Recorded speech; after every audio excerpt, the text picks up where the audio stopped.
everybody. Happy Monday. I don't know why I sound so excited for a Monday. I feel like I'm ready to fall on my face, man. I'm about ready for some food and some bed too. It has been one of them days. Oh man, Badel was saying the same thing. Yep, so true, so true. Oh, it's good to see you guys. Good to see we're all on that same okay. Whew, it's the end of a Monday. I kind of love it. And it's kind of like the wrong energy for a topic like this, but I'm sure the topic itself will get us a little bit riled up. We'll see. No doubt. As I was putting it together, I was just like, that's why I kept shooting you guys those messages. Like, man, I listen. Here we go. We'll start it out. My thought process right before as I was putting this together. I love Bitcoin maxis, right? But actually, I don't mind. I don't mind. I should clarify. I don't mind Bitcoin maxis. I just don't like the arrogant ones very much. Anyway, but there's always those ones out there that are like, Bitcoin fixes this.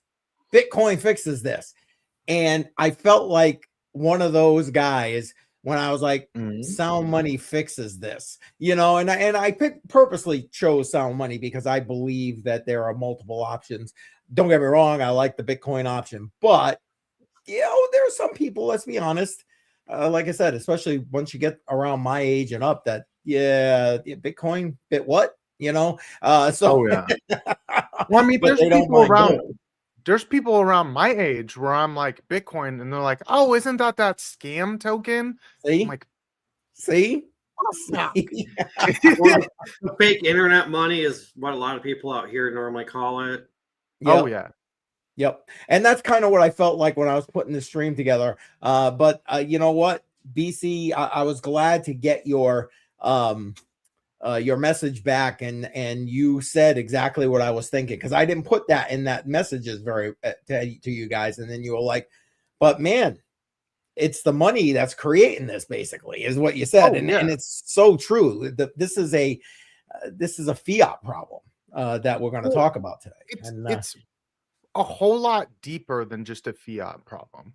And it's something eventually that me and LBC have in the works for a show together on Counter This, where when you have something like we currently have, where it's your petrodollar, you now have to enforce your petrodollar, which now brings in a whole new wave of problems, because you're going to have to enact a forced doctrine of some kind to make this dollar exist and continue to exist.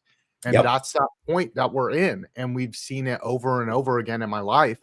And as long as this continues to exist, we will continue to see these same problems. I agree. And as much as I hate to say it, for you younger folk, you're going to get to see it through the majority of your lifetime. Just saying. I say that way because, again, old guy interwebs, but it is what it is. Well, shall we go say hello to the chat, guys, before we kick into some of the news we got to chat about? Yep, sounds good. All right. Well, let's see. We got Donato Cabrera in the house. Welcome. How's it going tonight? Let's see who else is here. Peter, does that say Peter on my eyes? Oh my good lord. Peter Mitri. Hi Peter, how's it going? Welcome, appreciate you being here. And let's see, and then it's you and Loco going back and forth there, so we're good. All right. Awesome. We got a bunch of lurkers in the background. Listen, lurkers, smack up the like button at least. We appreciate that. Share it out too. We're trying to get more and more people in here and get more and more people active in the chat with these kind of conversations. We try to always tie it back to crypto, but as BC was just saying, there's a lot more going on than meets the proverbial eye. So, oh, definitely. And I mean, I said it back on my first show on Piper Academy of the year. I was like, welcome to 2026 and reclaiming the petrodollar. And that has a lot of global effects. Yes. Part of and not just in your environmental realm, or not in your investment realm, but a lot of it will impact your investment realm. If Oh we yeah. strengthen the dollar a bit, you're also going to see a little bit of strength in some of your better performing cryptos. Yep. I agree. 1000%. And Joseph, welcome. Appreciate you being here. What for Garama and I have Mundungun. no idea if that's supposed to be some kind of FUD or something. I have no clue. I got nothing. But Maybe it's not English. that's my second thought. But why don't we kick things off? And again, this particular stream, people always seem to come in a bit later on there. So BC, if you don't mind driving, I would love to let you.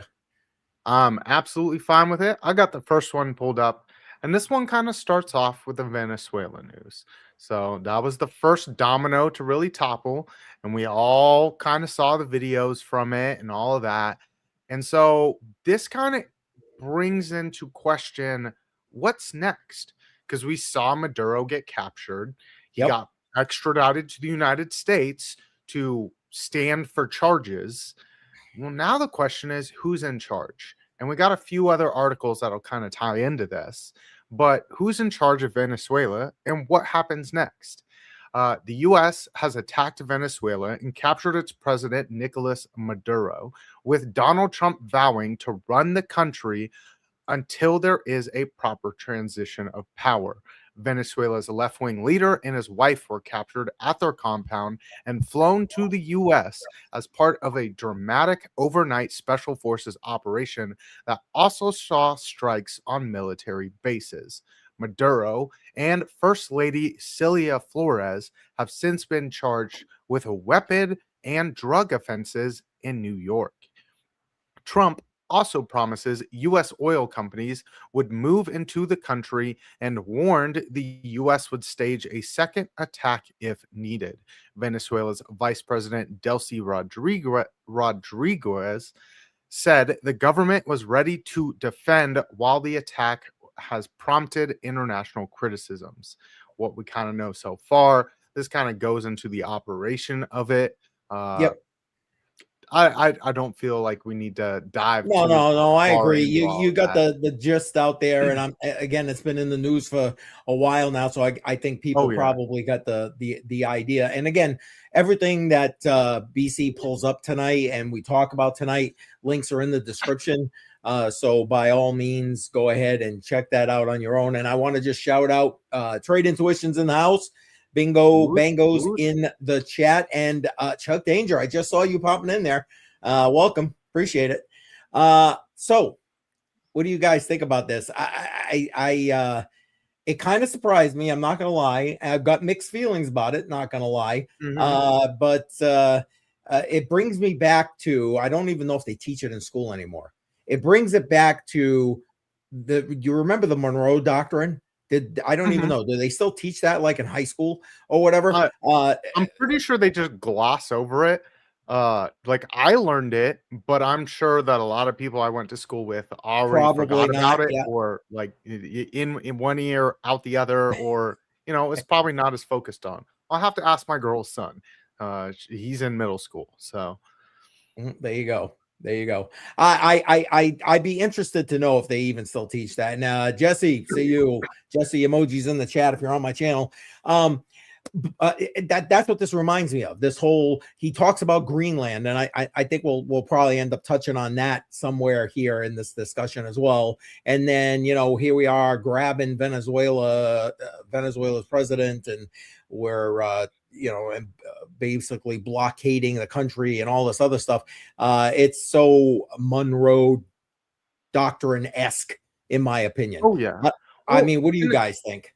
Especially since they've talked about a lot of this just is kind of bringing back the power in the Western Hemisphere, where a lot of why he got captured seems to be more about the petrodollar than anything else, because there was $300 billion barrels of oil that were ready to hit the market and be sold in Chinese yuan.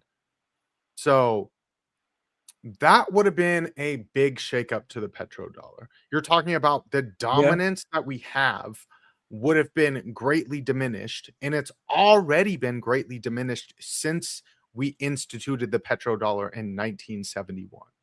Yes. And we just couldn't stand for it, especially when you're talking about that's on the verge of economic collapse. If you really start seeing that diminish a whole lot further, we have 56% dominance around the world.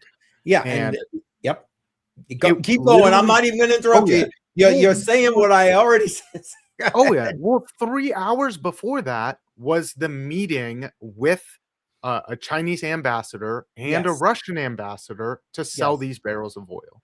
Yep. And we already saw what's happened in just my lifetime when anyone has tried this. We've seen it in Africa with trying to found a gold-backed dollar. We've seen it in the Middle East where we reinstitute our hegemony to really get our petrodollar strength there, since that was the main founding of it, and the force behind it was the AEU to be able to actually sell most of this oil in the US dollar.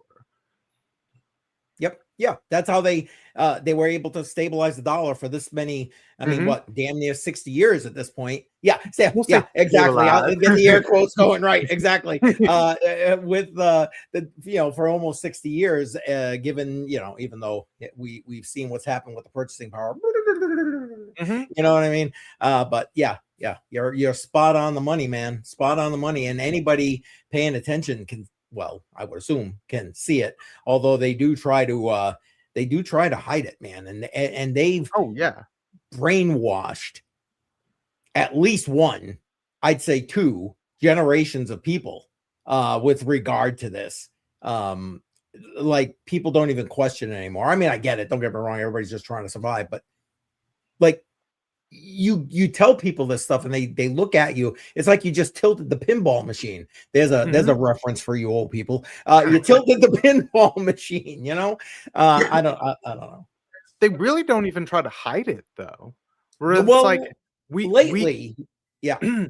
founded this in 1971 when we took the dollar off of the gold standard. And then we, with the UAE, decided that all global sales of oil were going to be done with the US dollar. And then since then, we have had to have a military of enormous strength, which is why we are the biggest part of NATO. That's basically it. We are everyone's military, and it's basically to enforce the petrodollar. No doubt. I agree. Badel, you want to weigh in anything on this before we go on, because we've got so much more that all ties, in my opinion, kind of together there. I just still don't understand why we went in there and captured him and his wife. Like, I get it, the drug charges in New York, but come on, for us to go into another country and take their president and first lady, there's got to be something more than that. Yep. And I think BC's kind of started highlighting it out there quite a bit. You know what I mean? Because I'm with you. It's not about you're violating sovereign borders. Could you see somebody trying to come into the U.S. and take control? Yeah. Okay. Well, like, so that's an argument I've had several times where it's like, if the world didn't recognize him as a sovereign leader of his country because he lost his election, so what sovereignty are you really destroying here? And then the other part of that is I think it's Title V. That's the laws of which we had the ability to do so. A lot of the world just doesn't really like it because of these implementations that it kind of it tilts your hand. And like, they're not so angry about the fact that we got a cartel leader that was running a country out of the country. They're worried about what happens next. Yep. And I was just about to say, I see you highlighted that comment. Yeah. Tell Gaddafi that. This guy gets Everybody remember Muammar Gaddafi? Yeah. Yeah. This guy gets it. Yeah, exactly. Exactly. And welcome, Dopey Bull, by the way. I don't know what. How about we jump on to the next one and try and tie all this together, BC? What do you think? So there was a little bit more on that Oh, last go article. ahead. So Yep. Venezuelan Vice President Delcy Rodriguez, who was part of Maduro's inner circle, is now the interim president after being sworn in by the nation's Supreme Court. On Saturday, she demanded Maduro's release, saying he was the only president, despite Trump's claim that the U.S. would run Venezuela until a safe and proper judicious transition was possible. Maduro's allies remain in charge. So this will tie into that next article here, because Trump seeks $100 billion for Venezuelan oil, but Exxon bosses say the country is uninvestable. So a lot of that ties into who's still in power right now, because it's not a transition of power. It's still the same crony government that was there in the first place. It's all the people that he raised up with him in his drug operations to run the country. So the cartel is essentially still in charge of Venezuela. And that's why you're seeing this. We'll get down to the actual part of it. One of the things the United States gets out of this will be even lower energy prices, Trump said on Friday. But the oil bosses expressed caution. Exxon's chief executive, Darren Wood, said, "We have had our assets seized there twice. And so you can imagine to re-enter a third time would require some pretty significant changes from what we've historically seen and what is currently the state. Today, it is uninvestable. You're dealing with us directly. You're not dealing with Venezuela at all. We don't want you to deal with Venezuela," Trump said. So there's still a lot up in the air with this. You know, they want to get in there, really kind of take control of the oil, keep that petrodollar hegemony going. But you've got the oil companies who are supposed to be doing this for them not wanting to step back in there. You know, like they said, they've already had everything all of the money that they had dumped into Venezuela to drill oil. All of that stuff has been taken from them, not once, but twice. Right. You know? Right. Yeah. They got kicked in the nuts, and then when they got back up, they got punched in the face. Exactly. Mm-hmm. Yeah. Monetarily speaking. Yeah. Exactly. So I get their hesitance, I guess. You know. And I mean, it's definitely understandable, especially when you still have the cartel in control. And I would be very hesitant to do the same thing. You know, why would I put my money back into this country that is still extremely unstable? Yep.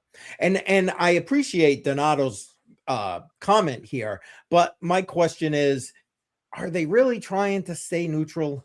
I don't know. It's about neutrality. I think it's more about like, I'm not gonna.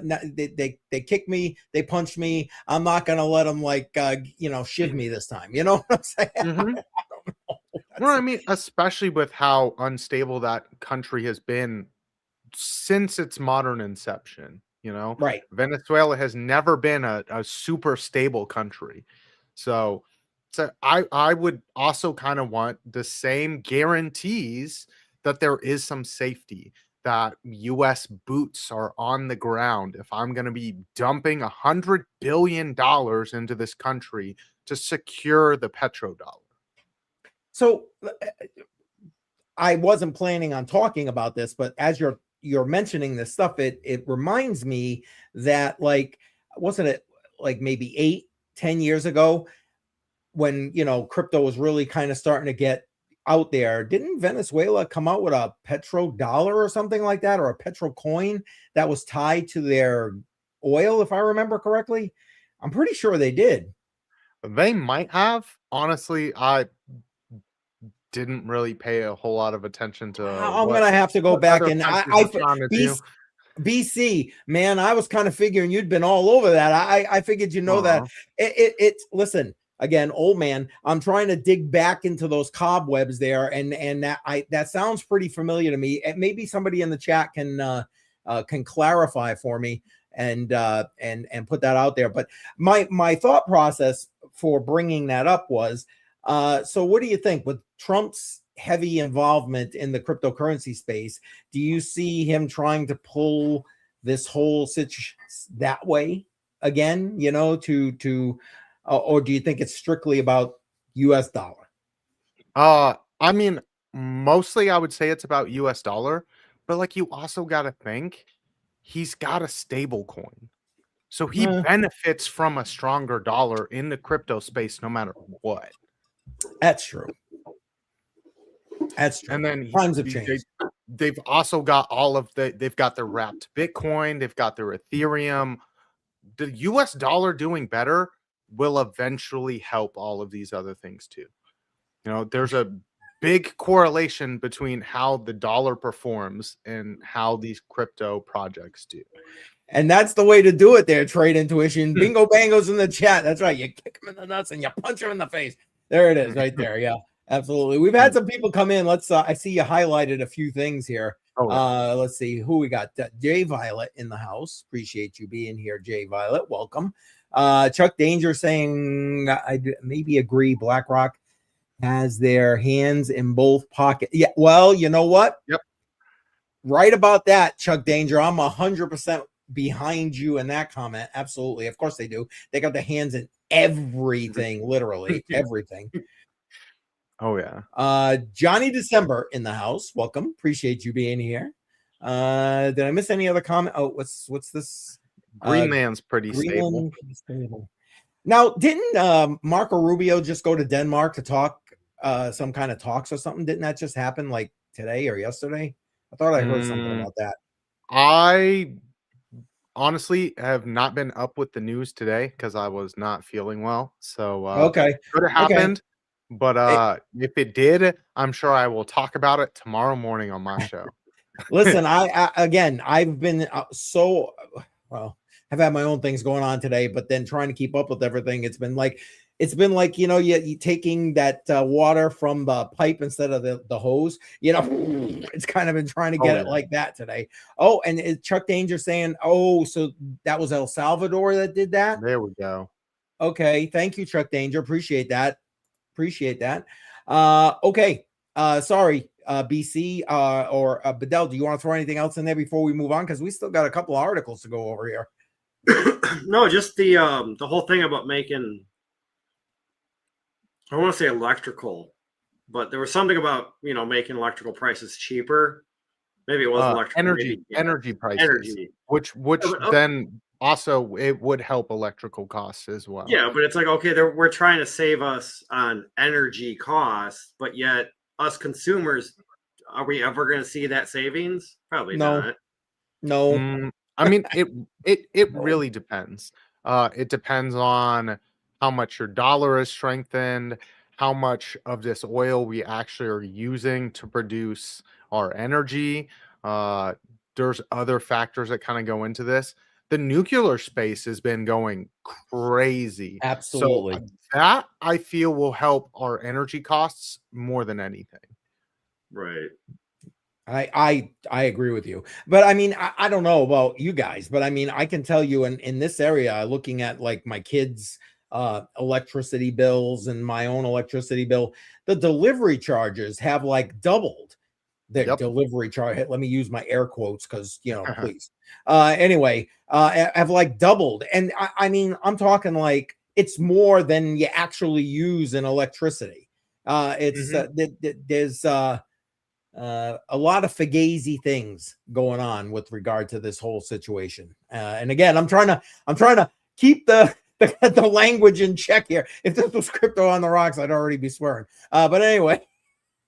No, I mean, like that electrical price, that's about the same for me. Like it's like a 48-52 split. Like it's not that big of a difference. You might as well call it that.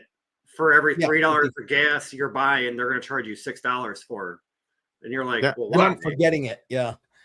So I mean, like your energy costs might go down, but they might just at the same time be like, okay, so delivery costs more. Because, they're not going to want to take less money. Oh, no, Hell never. to the no. How else? They extort it from us. It's that simple. Oh, good Lord. Here we go. I can feel the blood pressure. BC, you better go on to the next article. I can feel. Right. Can you guys see the vein popping out of my neck right now? Anyway, go ahead. Well, we did have this comment here with them. Okay. With them bringing the Federal Reserve to court, it adds a degree of defiance. Do you think they're betting big on the dollar, the Trump organization? Definitely, especially since a lot of this has been more over the fact of, hey, you weren't doing exactly what we wanted to bring some strength back into the dollar, even though that also probably would have hurt the dollar. But if this was the game plan all along, that there was other means to strengthen the petrodollar, which is, was a big part of their plan, because they tried this without force. They tried this through the tariffs. We tried to tariff India. We tried to punish a bunch of the countries that were buying oil from Russia, using the yuan to purchase oil as well. So we tried to bring some of those to the table. The one that I really thought they were going to go for was Brazil. They didn't. Instead, they decided that they were going to punish Venezuela, which, I mean, they've got the big oil reserves. But if you can take Brazil off of the table, it also minimizes a lot of that BRICS strength that they're trying to battle. There you go. And to the point, BRICS, to the point of you were making earlier with the idea of US dollar dominance just slowly being eroded away, back that with China trying to back their yuan with gold and so on and so on. Yeah, I see what you're laughing at. I know a guy who knows a guy who knows a guy. Yeah. I appreciate that. Oh man. Yeah, I was gonna tag him, but he's on mobile, so I gotta find which mobile one he's on.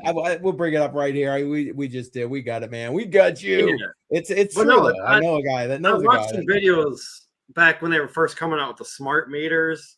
Yep. Oh, yeah. Apparently, if you have a strong enough magnet, it might do some stuff. And I go, I got some pretty strong magnets. Should I try it? But I'm like, I don't know if I want to go a few days without power just over something that takes yeah, just for that, right? Well, but I mean, but then you could have free power. So yeah, you don't gamble big. No free power. They get a notice, I'm sure, within about 10 seconds of that. Oh yeah, The delivery charge will drop. they charge Badel double. You remember that wasn't that a commercial, the double or whatever? Mm-hmm. Oh, and username in the house. Welcome, username emojis in the chat if you're on my channel. All right. We gotta go into the next one that also ties into Venezuela. Is that the one you got queued up there, BC? Yes, sir. So this next one was 4 tankers that left Venezuela in dark mode amid U.S. blockade are back in its waters. And this is one of those ships. I believe this one was one that was owned by Russia. So even though there was this capturing of Maduro and all of that to keep the oil from being sold, they were still trying to sell the oil. They were trying to get that money in. And 4 of those tankers that had departed in early January in dark mode or with their transponders off amid a strict U.S. blockade are now back in the South American country's waters, according to state company PDVSA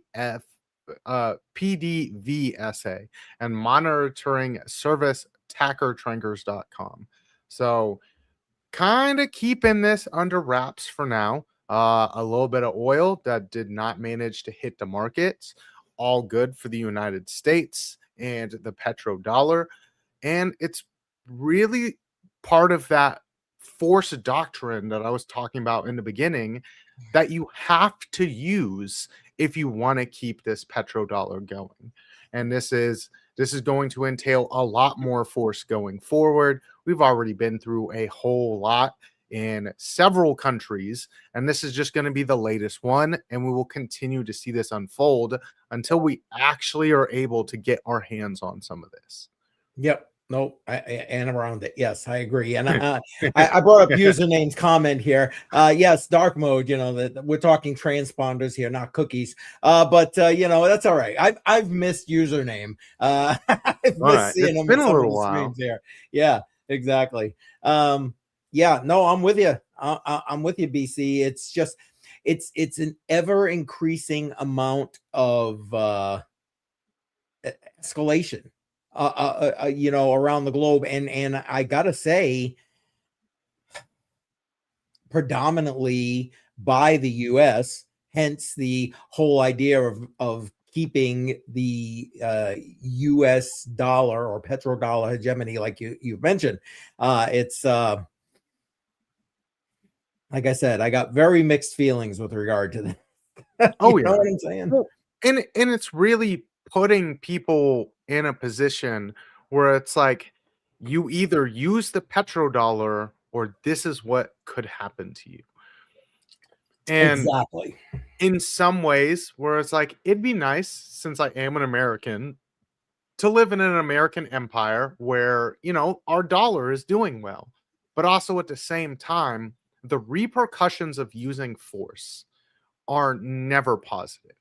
And this is what also creates more people that want to stand up against the petrodollar, against the US. We create our own enemies.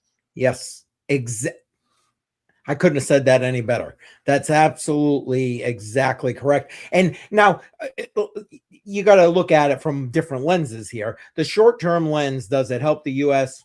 Probably. You know what I'm saying? But when you take it out like over a decade or a generation, no, man, you just, again, you kicked yourself in the nuts this time. You know what I'm saying? So you didn't need somebody else to do it for you. Exactly. Right there, what he just said. Well, and it's been said multiple times, but tyrants create their own enemies who end up rising up to replace them. And that's just the trend that we've seen over and over and over again. It happened with Rome. You created your own enemies with the Gaul, who ended up rising up and overthrowing the whole thing. And that was just over kind of some similar things. You know, your dollar is weak. We need more imports to we need more goods to be able to export. Whereas in this is, we need our debt to be able to export to other countries so that our economy stays afloat. Yep. Absolutely. Similarities, but different. And by using force, you will always create your own enemies who will always put in as much effort as you've put in and more to topple you. And we saw it in the Middle East. We've seen it in Africa. And now we're going to see it all over again in South America. Well, and across the world, across the globe. I mean, because it's not, again, we mentioned briefly, or I mentioned briefly, a look at the whole Greenland situation. You know what I'm saying? You think that, like, I mean, I get it, Denmark, whatever, but like, you know, notwithstanding that, again, what would it be if somebody decided to come and say, yeah, well, you see that Hawaii thing right there? Yeah, we're going to take that. You know what I'm saying? Because it's closer to us than it is to you. You know, I mean, it's a problem you are creating yourself. Mm-hmm. Yep. Oh yeah, and all empires fall eventually, and this one will be no different. And it just depends on how extreme you kind of want the downfall to be. And however extreme you are in creation is how extreme the downfall is going to be.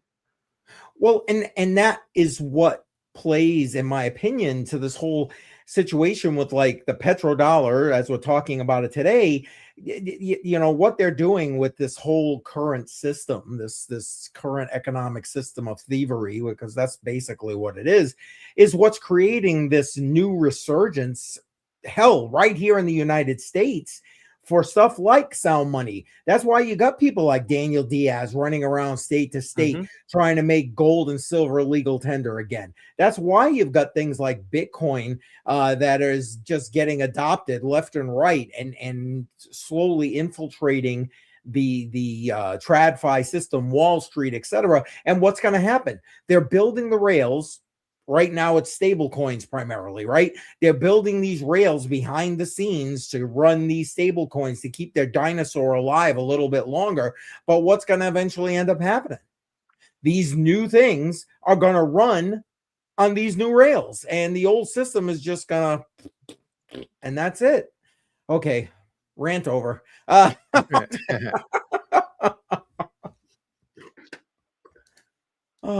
So we did have this other one. So this kind of ties into it, where I was saying that there's been a lot of sanctions that we've been doing to try to bring people to the table using the US dollar to buy oil to keep our petrodollar strong. And here, Trump warns of higher tariffs on India over Russian oil purchases.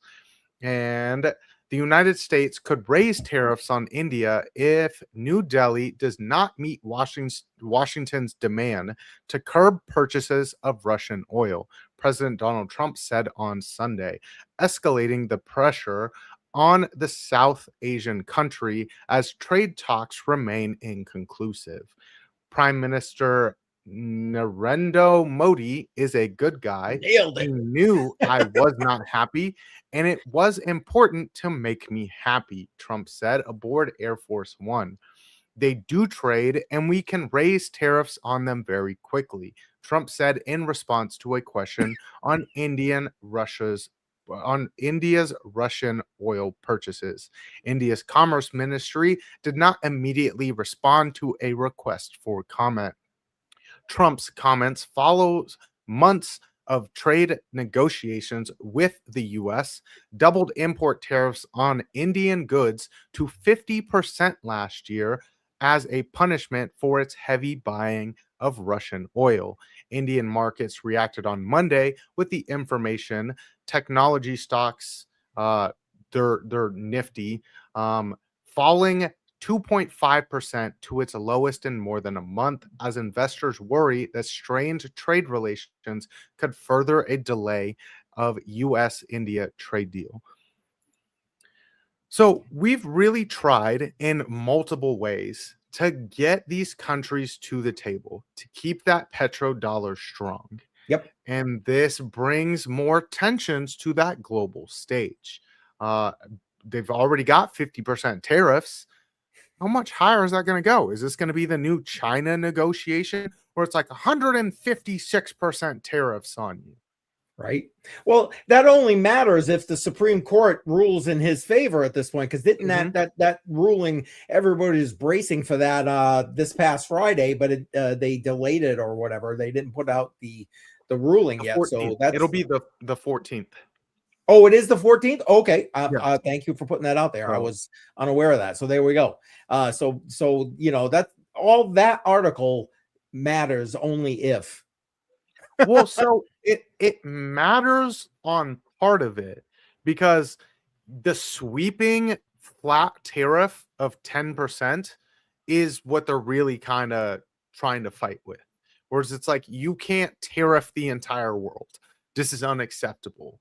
But if you're doing this for other means where it's like, we're trying to have a negotiation between a single country, that's where your president actually does have a little bit of power, but you also kind of have to go through different channels now.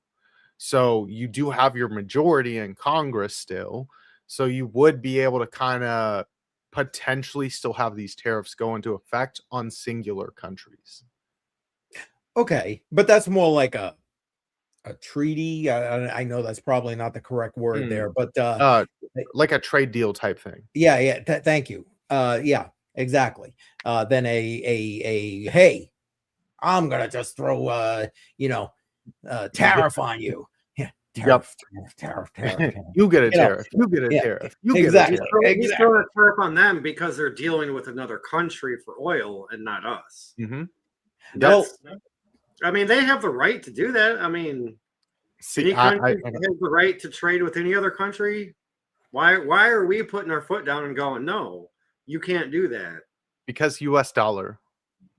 Yeah. See, That's I think that's literally it. Which I agree with you because I'm very libertarian. And if a country, like, that's where I was like on the fence about Maduro, because it's like, isn't it that own country's obligation to rise up and take your leader out of power? Isn't it? Isn't it that country's own decision of who they want to do trade with? And if your only export is going to be your debt, eventually people aren't going to want to do business with you. And if you want to keep the dollar strong, maybe offer something to the world that actually makes them want to use the dollar. You know, something other than, hey, here's the barrel of a gun, here's the US dollar, use this to buy this. See, I think that beside the whole petrodollar thing, that when he's talking about these kind of things with Russia, I feel like part of that has to do with Russia and Ukraine.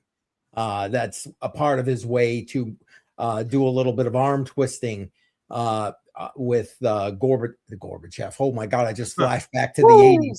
Yeah. Old man back to the 80s. Wow. Oh my God. Really old man interwebs over here. Your age is showing, sir. I think it's time for me to go to bed now. But anyway, so anyway, dealing with that whole Russia Ukraine situation, you know, didn't he he was, I think he just came out with some tweet about you know, it's time for old man interwebs, exactly. To have whatever Ukraine's president, and again, I'm having an old man moment there, whatever his name is, to hold an election, right? It's hold an election. It's enough at this point.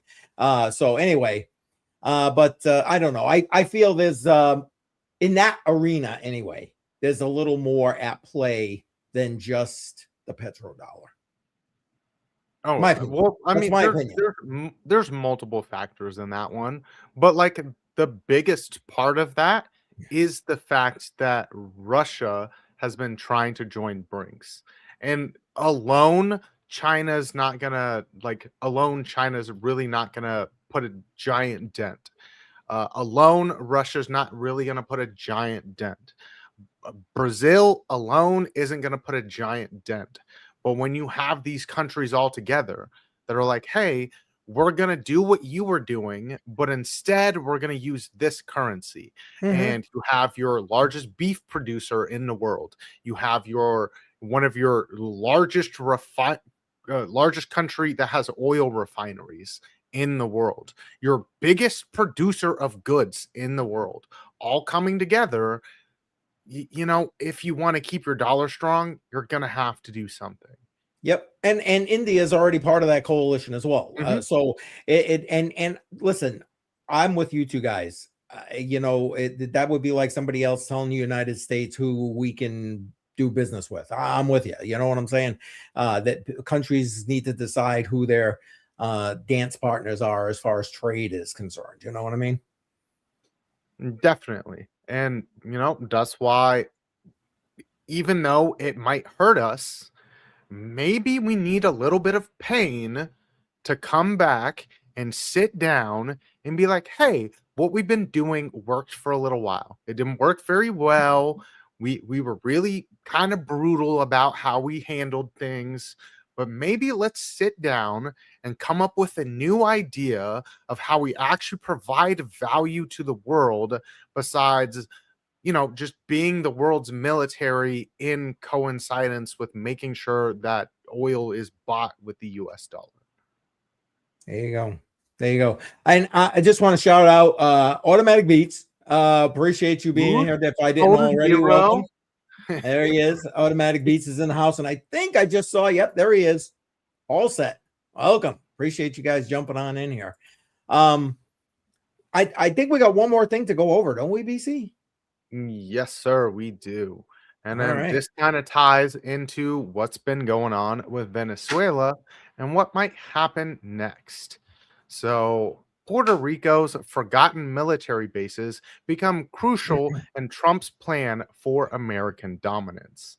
And this one kind of touches on something that you brought up earlier. So, one day after the United States attacked Venezuela and captured its ruler, Nicolas Maduro, beachgoers on northwestern coast of Puerto Rico heard the rumbling noises of flying military aircraft overtake the peaceful sounds of waves lapping onto the shore.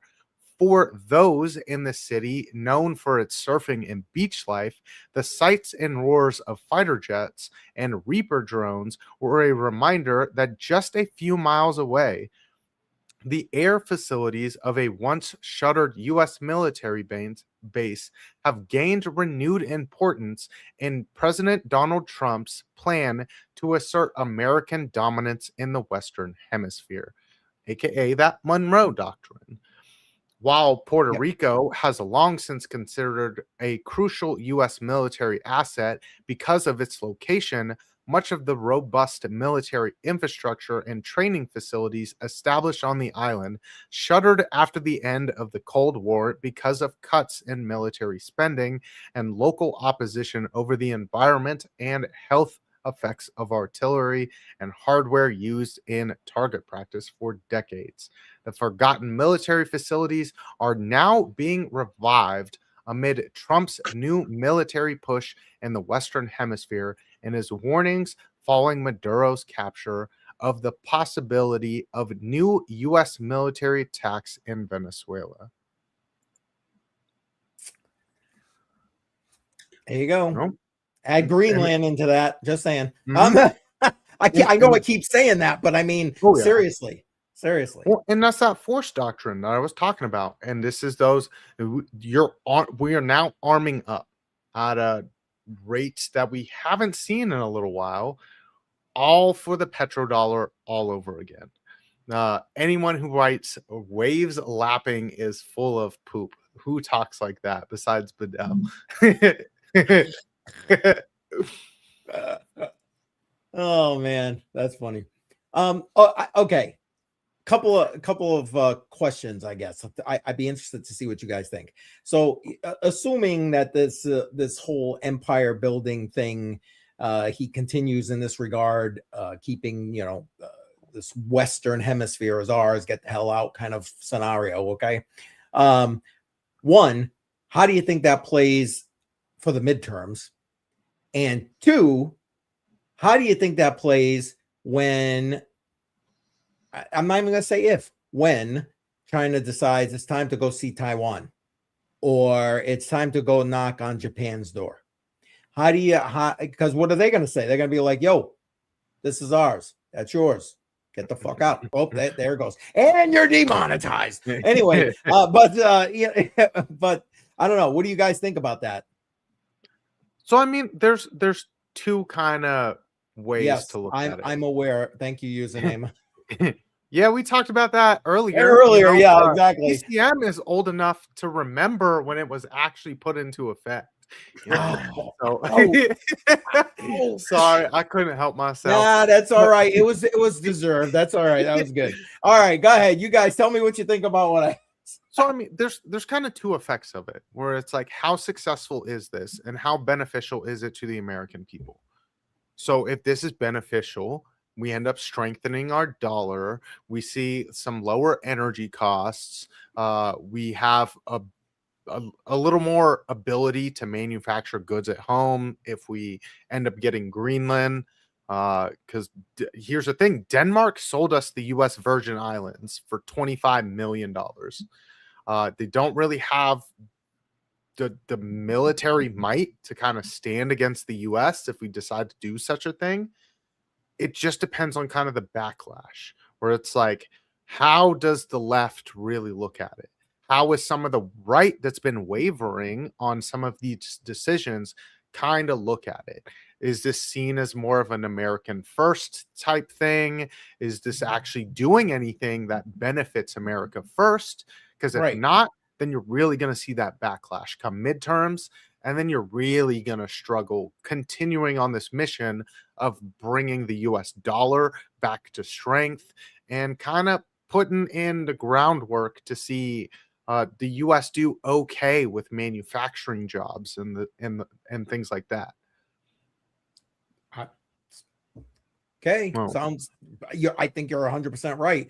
Badel, what do you think about that with regard to midterms or regard to like username saying here? And I know he put this in earlier. I don't know that we brought it up, but yeah, he pretty much put in there what I was going to say is, I mean, besides the whole China basically said in 2027 they're taking Taiwan, but it's like, you know, the whole Russia-Ukraine thing that's been going on for a while, and that was all like, you know, is this going to bring WW3?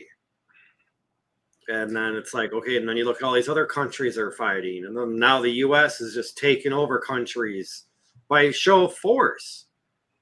Like, they're not being nice; they're just going in there and taking it.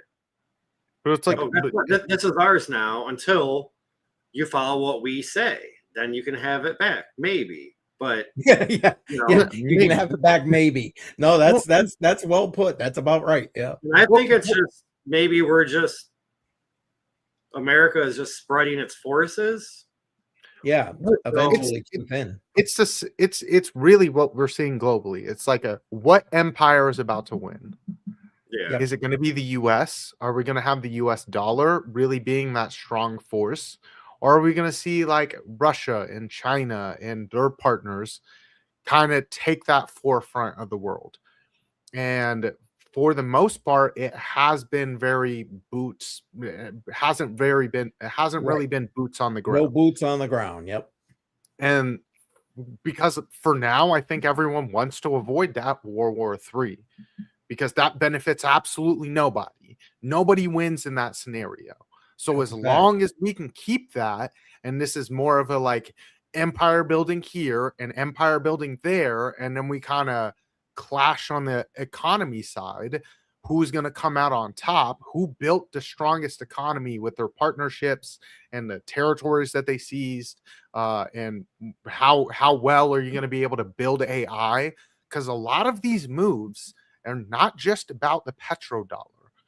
Greenland, that's all about the materials needed to build AI and getting Russia and China out of there, because that is a big port for moving goods around that just has Russian ships and Chinese ships, which could also be used as a waypoint to kind of, get into our area of influence. Yep. Badel, you didn't mention, or if you did, I missed it, about the elections. What do you think? Does this hurt or help the keeping the majority for the election cycle coming up here in a few months? I feel right now it probably helps, but I see little things that could backfire that would not help so much. Like if we go back to that one picture of that ship, that went out, didn't get captured, but now it's back. And like you see all that rust on the front of it. Okay, yes, it could be surface rust, but it's in salt water. Things rust a lot quicker in salt water. So if that tanker is stuck out there for 2 months or 6 months, it may start leaking, or it may just, sink. Oh, there's so many things that could go wrong. Yeah. Like how many barrels of oil are on that ship that could go wrong in the next 2 or 4 months, or even the next week that it sits out in the sea? I mean, we saw this a little bit near the beginning, maybe the middle of COVID, like when all the ports were shut down and all those cargo ships were stranded at sea, and we were having to send ships out there just to feed them, give them water. And maintain integral strength.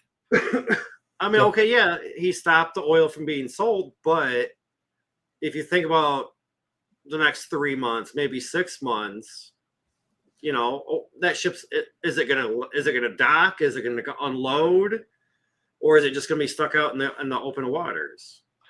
I'm sure we'll hear more going over the next couple of weeks, kind of see how this all plays out. So we might have to retouch on this topic a little bit. Oh, no doubt. And No you know, doubt. it seems to be that this is that year. This is what 2026 is. We're trying to do a little bit more for the strength of the dollar, and we have Donald Trump has about 11 months in which to do so. 11 months into which he can do these actions, but also for us to feel the effect. So he has to act extremely quickly here. Yes. Because you need to feel the effects of these actions within the next 11 months. Yeah, which yeah. gives So you when you about, go into the polls, yeah. You got about 3 months to handle business, and normally those effects take about 6 months to help your economy. At least, yeah. At least, and you know, username, you're absolutely right here. Historically, things flip on a midterm, and listen. The TDS is strong here. And couple with that, the fact that if, you know, a lot of Americans are not happy with this Monroe Doctrine thing he's got going on, well, and like BC said, if they're not feeling like they're better off now than when he came into office, well, then, yeah, it's pretty much it's a done deal, baby. We're gonna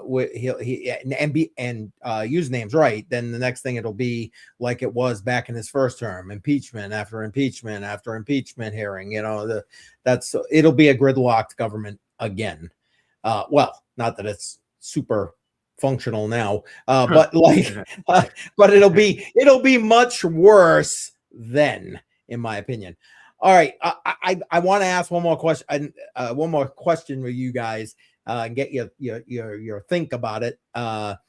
So like we were talking about way back in the beginning, with the Bitcoin Maxi's ideal of Bitcoin fixes this, and or my like with the title Sound Money fixes this kind of thing. Do you think it's really, one, true? Does that fix this? And two, how simple do you think it would be to make that transition? I mean, don't get me wrong. I know it's not going to be quick, but like, you know, can we really set it in motion? I guess is the better way to word the question. Badel, what do you think? You start us off this time. Can you shorten that question a little bit? Do you think the idea of Bitcoin or sound money fixes this? So in other words, it eliminates all this bullshit we're seeing right now. And two, do you think that what's going on is going to help us set the rails to move in the direction of Bitcoin and sound money? As much as I would like it to, I don't think that's possible because everything has its own value. And a lot of the time, it's the people that set the value, not necessarily the government. The government may just back the asset, you know, but okay, if I have one Bitcoin, right, and you want to pay $50 for it, but I want 500, somebody else could come in and say, okay, well, I'll give you 250 or 300 for it. It's all just based on what you believe the value is, not. Well, but do you think what's going on is going to move the economy to say, okay, screw the US dollar and we're going to move to gold, silver, Bitcoin, whatever? Do you think it's I think they're trying to strengthen the US dollar. Okay. So you don't think that's going to do it? Okay. By main means of commodities. Okay. Fair enough. BC, what's your take, man? I don't think immediately it has a negative impact on the US dollar or pushes us towards like a more of a sound money type principle. But if you do see things play out less towards our favor, and you do see China and Russia kind of succeeding in their conquests, then you do kind of start to see some cracks showing. And they are more of a sound money. They are backed by gold, which gives them a little more strength and things like that. I don't see so much the crypto. crypto would be more of a like an individual based revolution, as opposed to like just your global dollar switching from US dollar to a gold back won. So the only way to exit the system is for us to is for them to have the force behind them to be able to say no. But at the same time, all of us could exit their system. We have the means available.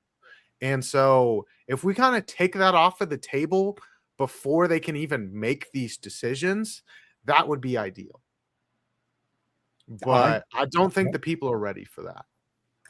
I agree. Unfortunately, I think the people are going to go down with the sinking ship. Yeah, here's the thing. I'm with you guys. I think if things go poorly overall, I think it might help to accelerate people looking for the other option, whatever that other option is. Again, and see, that's the thing. I don't see just one option. I mean, I know this is a cryptocurrency channel. I know we talk about crypto. I think ultimately crypto is like the way it'll go, but like there's always a transition period. And right now you can transition into multiple forms of sound money, including crypto, that takes you outside of their system. And if things go poorly, I think it'll go that way. However, if Trump's gambles pay off, yeah, we're gonna see breaks on all of that, and yeah, it'll be, everybody will just go over the cliff when it goes. In my opinion, we'll see at least another 10 years of dollar dominance. Yep, I agree. Well, hell, guys, that was great discussion. That was pretty damn good. I thought about saying something about last week's topic about other countries with the crypto taxes. Okay. But I couldn't quite think of a proper way to say it. It's like, okay, well, if we start using crypto and then now we have 10,000 pages of transactions we have to submit every year to taxes, that's probably going to drive some people away from crypto. Yeah, but we're not doing it. They're automatically submitted. Yeah. So, and then that's assuming you're using centralized exchanges and centralized things that can be already tracked, et cetera, et cetera. But again, that might be a whole live stream for another night, because man, yeah, again, wait, where's our little banner there? Yeah. Here, not financial or financial or tax advice being laid out right here, right now. There you go. Yep. Don't go to Badel for tax advice. I would recommend to that one. You know what? I was actually thinking about looking at doing that this year. Awesome. This guy gets it. This is also not a tax advice or financial advice. You guys, I love it. LBC in the house. Shout out to LBC. Put the waves in the chat, guys. That was last week's topic, where we might end up being forced to pay that because centralized exchanges within borders of countries will be mandatorily forced to report all transactions. Yep. So anytime you send crypto, they will get that information. Yep. I think it rolled out 2 weeks ago now, a week and a half ago, beginning of the year, in 48 countries, not including the US, of course. And LBC, take out those last 3 words, and that's my question. You guys pay taxes? As minimal as I can. Right. Exactly. Hey, that's the way they set the system up, right? Try and pay as little as possible. There it is. Oh man. All right. Well, I mean, we've gone through everything. Appreciate everybody that's hung out here for the last hour. We've gone a solid hour talking about all this. What do you guys want to throw out there as we wrap this thing up? I don't really have a whole lot, honestly. It's going to be a busy week for me, and I'll just try to get to stuff when I get to stuff. So there it is. Yeah, you're still in the middle of your transition. Do you got a topic set for Yeah, help me. Counter this for this weekend. Yep. So we're not going to be doing lives anymore. We're just going to be doing recordings. Okay. Yeah, so it'll just be recordings. We were going to do a recording this past weekend, but our guest ended up getting sick. His voice was a little bit messed up, so pushing it to this next weekend. Hopefully we'll be able to drop the video at some point during the week. So we just got to find a time that'll work best, get the best traffic, things like that. Awesome. I look forward to them. I love your show. You got a great show.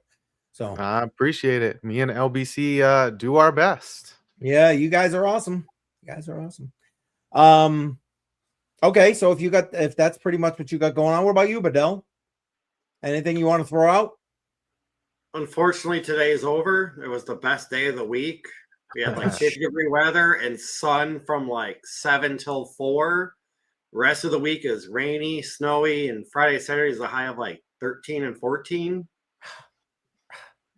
So it's like every day from this point on is just going down. Slowly going down. I get that. Well, at least you'll be well rested for it. There you go. I hope so. I haven't slept really good in the last couple nights. Been too busy doing stuff. I understand. I feel that one. I understand. Just to wrap up for me, and then we'll end the stream. I've got Jar and I live tomorrow night, 6 p.m. For Matrix Money Podcast. Wednesday morning, 11 a.m. The next premiere in the series on Crypto Mindset Minutes.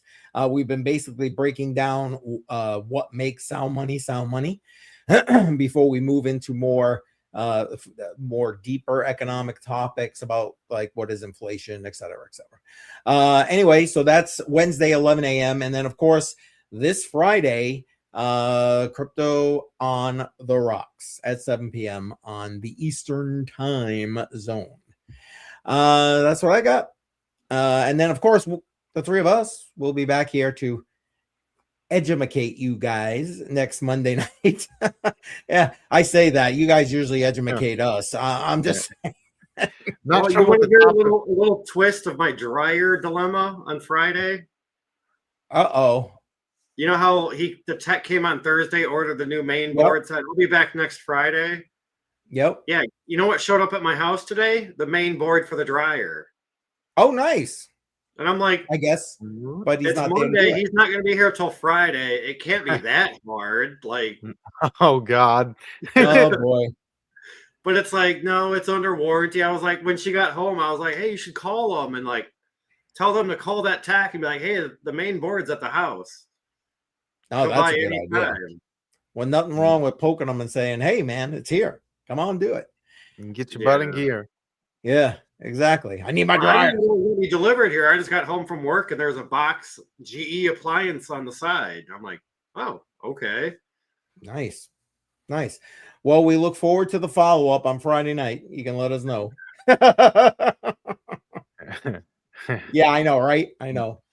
All right, everybody. We're going to head out or we're going to dance our way out right now. Appreciate everybody being here. We'll see you next Monday night, 7 p.m. Eastern time.